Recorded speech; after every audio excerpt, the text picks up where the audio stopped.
আজ আমরা পেঁপে ভাজি করব আলু দিয়ে। প্রথমে জিরা সম্বার আর দুটো তেজপাতা দেব, তারপরে এই যে আলুগুলো দিয়ে দেব।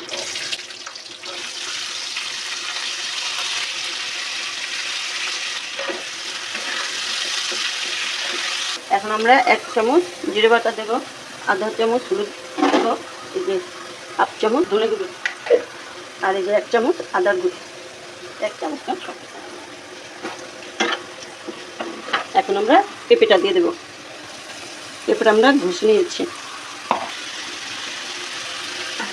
1 চামচ লবণ দেব।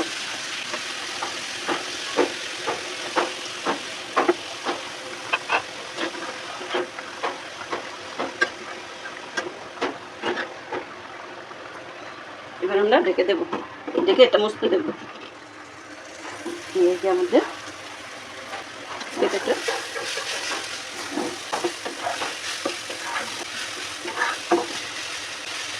একটু ভাজা ভাজা হবে, আমরা ধনে পাতা কুচিয়ে নামিয়ে ফেলবো। দেখি তোমাদের হয়ে গেছে। এখন আমরা একটু চিনি দেবো, 1 থেকে 1.5 চামচ আন্দাজ মতন একটু, আর ধনে পাতা কুচিয়ে দেবো।